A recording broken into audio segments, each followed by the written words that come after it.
तो देखिए ये लोग यहाँ पर काम कर रहे हैं, लेकिन एक तरफ बुलडोजर एक्शन भी। आकाश जूम अप उधर करिए, आइए अब। तो देखिए उत्सुकता उनके चेहरों पर है, जो अपराधियों के देखिए किले को सर्वनाश यहाँ पर कर रहे हैं, मिट्टी में मिला रहे हैं, ध्वस्त कर रहे हैं और बता रहे हैं कि अपराधियों का यहाँ पर बोलबाला नहीं चलने वाला है उत्तर प्रदेश के अंदर, क्योंकि योगी राज का देखिए यहाँ पर जब तक बोलबाला रहेगा यूपी में दंगाइयों की और जो भी उपद्रवी है यहाँ पर कुछ भी नहीं कर पाएंगे। फिलहाल ये लाइव तस्वीरें लाइव बुलेटिन में जो हम अपने आप को दिखा रहे हैं, पिछले 2 घंटों से लगातार बरेली में जो हिंसा हो रही है। आकाश फिलहाल जो तस्वीरें इस समय दिखा रहे हैं बुलडोजर एक्शन की, जो तस्वीरें इस समय दिखा रहे हैं यहाँ पर देखिए अब जो एक वहाँ पर जो मीटर है फिलहाल उस बिजली कनेक्शन को काटा जा रहा है। आकाश वहाँ जूम करिए, वो देखिए अब बिजली कनेक्शन को काटने के बाद आगे कार्रवाई को बढ़ाया जाएगा, ताकि देखिए कहीं से भी करंट वगैरह ना आए। बुलडोज़र के अंदर जो लोग यहाँ पर लगे हुए हैं काम में, उन्हें भी कहीं पर देखिए दिक्कत ना आए। बुलडोज़र को देखिए काटने के बाद बुलडोज़र माफ़ करिए यहाँ पर एक दीवारों को गिरा रहा है। यहाँ पर लगभग कुछ यहाँ पर वक्त अभी यहाँ पर लगेगा इसमें, लेकिन ये एक्शन अभी लगातार यहाँ पर जारी रहेगा बरेली के अंदर। एक करके जो देखिए अवैध किले तौकीर रज़ा के करीबियों को उनको ध्वस्त करने का काम यहाँ पर जारी है। लेकिन अगर हम बात करें तो जिस तरह से बरेली के अंदर 8 दिन यहाँ पर बीत चुके हैं दंगे को लेकर, लेकिन सपा का डेलीगेशन आखिर बरेली क्यों आना चाहता था?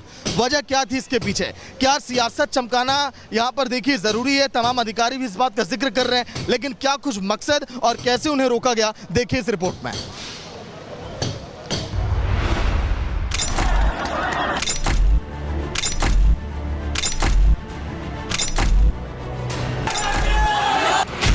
बरेली हिंसा पर सियासी ड्रामा तेज।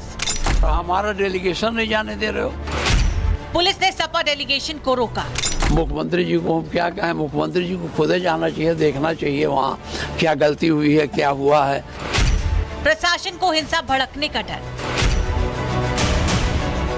बरेली हिंसा के बाद प्रशासन पूरी कोशिश में है कि इलाके में शांति व्यवस्था कायम हो, किसी भी तरह की कोई हिंसा हंगामा न हो, लेकिन सपा नेता का डेलीगेशन सियासी ड्रामा कर रहा है। पुलिस के मना करने और नोटिस देने के बाद भी बरेली जाने को आतुर है, जबकि ये सबको पता है कि अभी बरेली में कितनी मुश्किल से चीजें शांत हुई है। क्या सच में सपा हिंसा को सियासी हथियार की तरह इस्तेमाल कर रही है? क्या सचमुच सपा इसी मौके की तलाश में थी?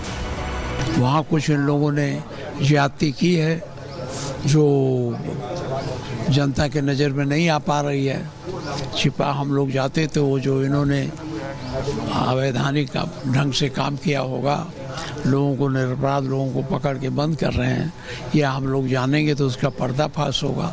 जब पर्दाफाश होगा तो पुलिस और इसके लिए एक समस्या खड़ी होगी, इसलिए नहीं जाने दे रहा। ठीक ऐसे ही संभल में पुलिस ने जियाकुर रहमान बर को हाउस अरेस्ट कर लिया है। इसके भी घर के बाहर सुबह से ही पुलिस बल को तैनात कर दिया गया है। जियाकुर रहमान बर की सपा डेलीगेशन का हिस्सा बनकर वहां जाने वाले थे, लेकिन पुलिस ने पहले ही हाउस अरेस्ट कर लिया। सपा नेताओं की इस व्याकुलता पर सवाल तो बनता है कि आखिर सपा का डेलीगेशन क्यों इतना बरेली जाना चाहता है? क्या सपा नेता वहां जाकर आग में घी डालने का काम कर रहे हैं? अफसोस है मुझे कि वहाँ जाने से रोका गया है, और जैसे जैसे मेरी बात हुई है डेलीगेशन के और भी सदस्यों से, जो हमारे माननीय माता प्रसाद पांडे जी जो विधानसभा के अंदर महान विपक्ष के नेता हैं, तो इस प्रकार से रोकना गलत है। और फिर लेकिन पुलिस प्रशासन का ये कहना कि वहाँ 163 लगी हुई है, तो अगर 163 वहाँ पे लगी है तो जब हालात सही हैं तो मैं समझता हूँ फिर तो 163 का मतलब ही नहीं बनता। मतलब साफ है, इनके मंशा पर पुलिस को शक होना लाजमी है। आखिर बरेली की शांति किसे रास नहीं आ रही है? दिल्ली पुलिस ने भी डेलीगेशन की सदस्य सपा सांसद इकरा हसन और उनके साथ नीरज मौर्य, हरेंद्र मलिक को बॉर्डर पर रोक दिया है। पुलिस का कहना है कि इनके जाने से इलाके में फिर से हिंसा भड़कने की आशंका है। इकरा ने कहा कि हमें बेबुनियादी बातें कहकर रोका जा रहा है। सपा डेलीगेशन को बरेली जाने से रोका जाना लोकतंत्र की हत्या है। आज जनप्रतिनिधि जो जनता के चुने हुए लोग हैं वहाँ पर जा रहे हैं, उन्हें रोका जा रहा है। हम कोई वहाँ चोरी छुपे नहीं जा रहे। ये सारी खबर सार्वजनिक कल शाम से थी, और हम आज भी प्रशासन को कह रहे हैं कि आप हमारे साथ चलिए। हम वहाँ पर कोई एजेंडे के तहत नहीं जा रहे हैं, हम सिर्फ एक संवाद कायम करने के लिए, वहाँ पर जो पीड़ित हैं उनसे बात करने के लिए, उनकी पीड़ा को समझने और उसको उठाने के लिए वहाँ पर जा रहे हैं। तो किस आधार पर हमें रोका जा रहा है, ये समझ से परे है। कुल मिलाकर देखें तो सपा डेलीगेशन का बरेली जाना किसी राजनीतिक ड्रामा से कम नहीं लगता है। उनका बार बार वहां जाने का राग अलापना किसी राजनीतिक लाभ की ओर तो इशारा कर रही है। शायद इसीलिए डीएम और एसपी ने सुरक्षा के पुख्ता इंतजाम कर पहले ही डेलीगेशन को नोटिस जारी कर घर में ही रहने की हिदायत दी है। Bureau report, Republic Bharat.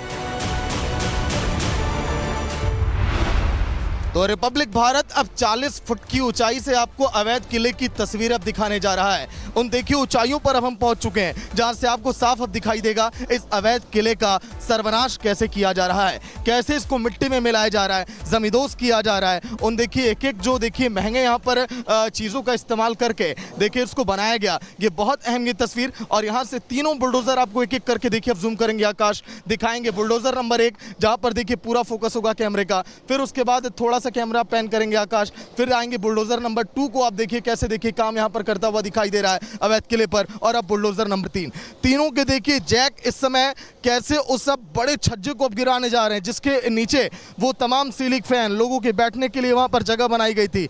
लेकिन ये एक्शन अभी लगातार जारी रहने वाला है, 2 से 3 घंटे एक्शन आप देखिए किस तरह से किया जा रहा है। पहले इस पूरे इलाके को देखिए यहाँ पर मिट्टी में मिलाया जाएगा। ये देखिए सीढ़ियों का यहाँ पर निर्माण किया गया था, नीचे जनरेटर आपको दिखाई दे रहा है, देखिए तंदूर जिसमें रोटियां बनाई जाती थी, एक एक चीज़ें। बारात घर में देखिए कैसे लोगों के जो है कैसे काली कमाई करके यहाँ पर नदीम ने इसका निर्माण करवाया, वो तस्वीरें हम आपको दिखा रहे हैं। लेकिन जब तक यहाँ पर योगी सरकार है, कोई भ्रष्टाचारी भला ऐसे निर्माण कैसे कर पाएगा। ये सख्त संदेश है उन दंगाइयों को जिन लोगों ने देखिए यहाँ पर अवैध निर्माण किया इस बरेली के अंदर। और अब ये एक्शन ये 3 बुलडोजर के जरिए प्रशासन ने यह भी कहा कि अगर 3 बुलडोजर देखिए अगर ये देखिए बहुत अहम हिस्सा अब गिरने जा रहा है। 3 जो देखिए बुलडोजर हैं एक साथ अब बहुत बड़े हिस्से को अब गिराने जा रहे हैं। वहीं पर कैमरा भी फोकस रहेगा कुछ देर तक। देखिए आप ये बहुत अहम, अब देखिए पूरे देखिए वो वाइब्रेट कर रहा है पूरा छत इस समय। और अब जो है ये अब गिरने वाला है। लेकिन आखिर शहाबुद्दीन रिजवी क्या कुछ कह रहे हैं। जब सपा का डेलीगेशन यहाँ पर आना चाहता था वो खुद कह रहे हैं कि अगर वो यहाँ पर बरेली के अंदर आना चाहते तो उनको खुद हम रोकते। सुनिए आप। समाजवादी पार्टी कहीं भी जाती है तो शोर मचा के ढोल नगाड़े के साथ में जाती है। उन लोगों के दिलों में खुलूस और मोहब्बत नहीं है, खिदमत का जज्बा नहीं है। उनको मालूम है कि बरेली में शांति हो गई है। अब इस बरेली की शांति को अशांति में बदलने के लिए ये लोग आ रहे हैं। मैं समाजवादी पार्टी के तमाम नेताओं को बता देना चाहता हूँ कि हम बरेली को संभल बनने नहीं देंगे। और पुलिस और प्रशासन को भी चाहिए कि बाहर के लोगों को यहाँ पर आने से रोके ताकि बरेली की शांति और अमन भाईचारा को खतरा न लाहिक हो। ये लोग आएंगे, बरेली में अमन सुकून है, शांति है, ये लोग अशांति फैलाएंगे। ये चाहते हैं